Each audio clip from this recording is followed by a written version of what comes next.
This is Sarah Jones on the Politicus Pod for Politicus USA's The Daily. You can file this one under projection, desperation, gaslighting, and sweating hair dye. Before we get into these new text messages, let's start off with a reminder that a Republican-led Senate report confirmed the special counsel's findings and definitively found that Russia interfered in the 2016 election on Trump's behalf. It said the Trump campaign chairman had regular contact with a Russian intelligence officer, while other Trump allies were eager to exploit the Kremlin's assistance. So the Russians did their best to, quote, rig, unquote, to use Donald Trump's terms, the 2016 election for Trump, and Trump's campaign chairman was in regular contact with Russian intelligence. So you know what that means. It is, drumroll, time for projection. Flash forward to December 2020. This is courtesy of newly released text messages, as Trumpland was getting more and more desperate after he lost the 2020 election. Rudy Giuliani's hyperbolic and sweaty rants had turned up nothing. Trump was unwilling to respect democracy, and something had to give. In stepped, who do you think this is? Okay, we've already scraped kind of the bottom of the barrel here with Rudy Giuliani. So who is going to step in to help out now? How about Rudy Giuliani's reported girlfriend and or associate, Maria Ryan? Ryan was texting Republican former Trump White House chief of staff and North Carolina Representative Mark Meadows with these bonkers conspiracy theories peppered with huge rants that she meant as talking points for Trump, and suggesting Meadows tell the intelligence community that the election had been rigged by, quote, foreign interference, unquote.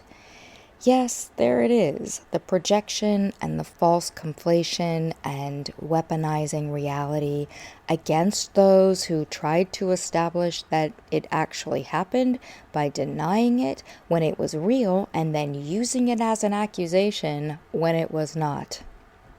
That is vintage Trump. In text messages exclusively obtained and vetted by Talking Points Memo, Maria Ryan, Giuliani's reported girlfriend and associate, texted Mark Meadows on December 19th, 2020 at 12:41 p.m. And before I read this, just mind you, none of her claims about the media saying X, Y, Z has any basis in fact has not been established. So I'm going to read you her text message. Dear Mark, I hope you're feeling well. I am very happy POTUS has such a smart and honest man as you by his side. I strongly believe in a special counsel for election integrity. I strongly believe it cannot be Powell who leads it, Kay Cuccinelli, or someone of equal prominence.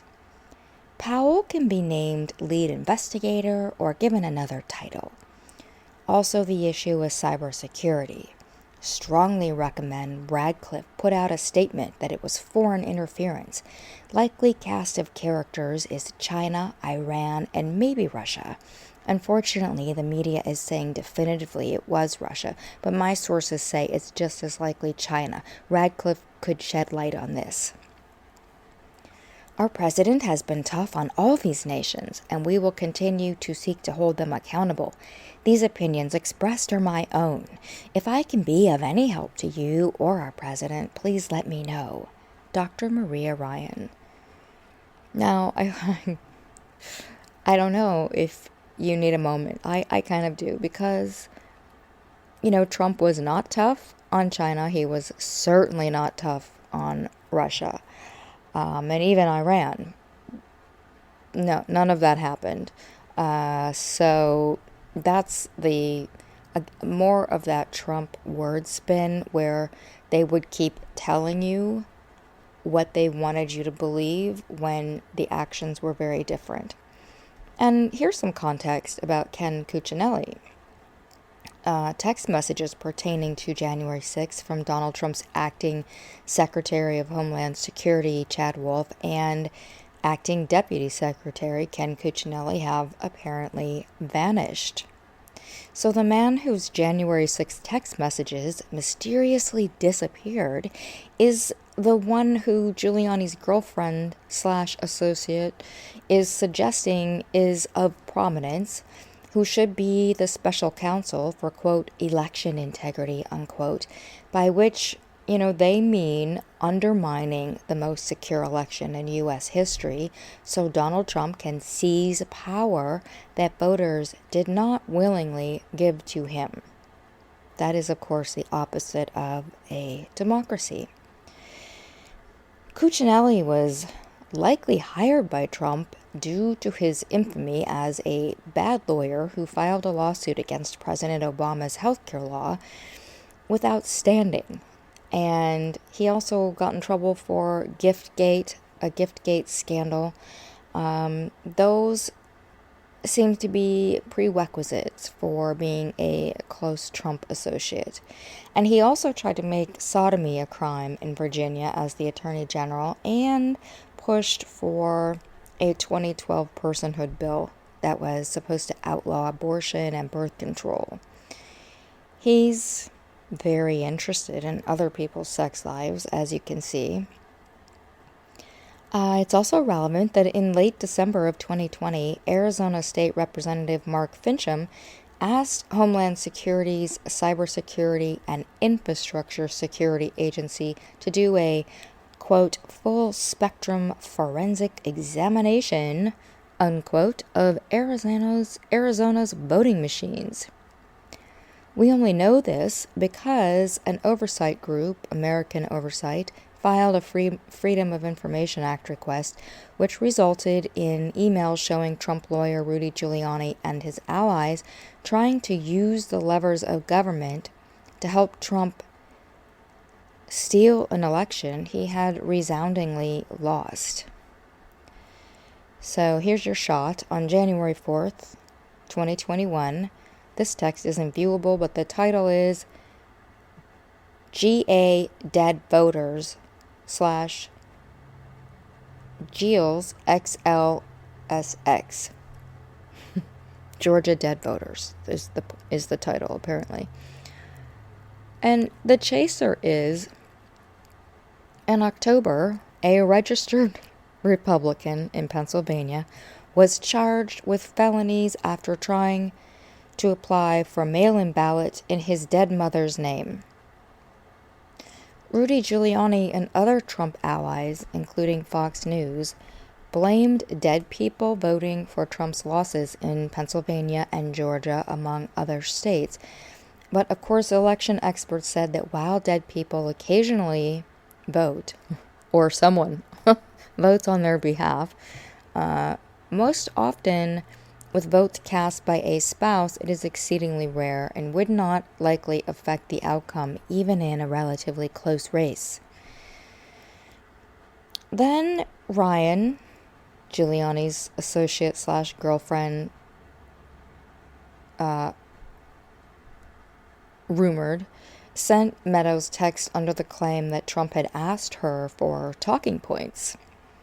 She ended up sending a, quote, 1,429-word rant arguing that the presidential election of 2020 will go down in history as the most fraudulent election, a direct assault on the American people.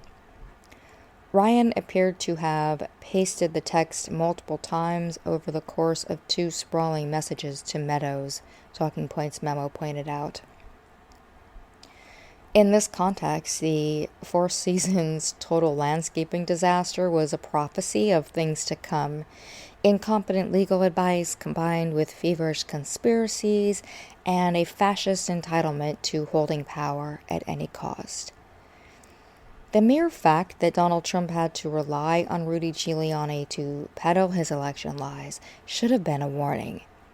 But it takes intelligence, unmarred by delusion, to see and interpret very clear signals of mistakes.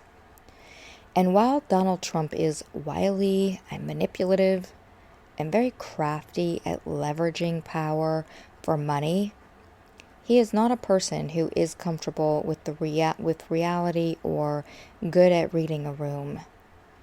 So it is that their grand plan to steal millions of votes from Americans fell to pieces and left them relying on the ghoulish rantings of Rudy Giuliani's rumored girlfriend, texting about dead voters and claiming the election had been stolen by foreign interference. None of us should miss the fact that they intended to use foreign interference claims as a reason to delegitimize the 2020 election when they were deeply invested in denying the fact that the election that put Trump into the White House in 2016 had in fact been, quote, rigged, unquote, to use Trump's term, by the Russians. It has never been reported to what extent that interference went and if it rose to the level of determining the election. The experts have all said that it didn't. But Trump did lose the popular vote by almost 2.9 million votes. But what we do know is that it happened, and the Trump campaign accepted the help, which in and of itself should have been disqualifying. This is Sarah Jones on the Politicus Pod for Politicus USA's The Daily. Thank you so much for tuning in today. And all of the show notes are on our Substack. If you're interested in looking at anything else in depth, I do have all the resources and sources noted at the bottom. There's basically the script. It's not exact to what I say, but it's pretty close, and you can read along if that's your preferred method. And thank you so much for checking in. Appreciate all of you who support us. It helps us keep the doors open and keep independent media going in these very tough times. We just heard the Washington Post is laying off a bunch of reporters, and it just goes to show right now is a very tough time. So any help you can give us with your subscriptions to our Substack is deeply appreciated and helps us keep the website open and free and not behind a paywall. So I thank you for listening, and I will check in with you tomorrow.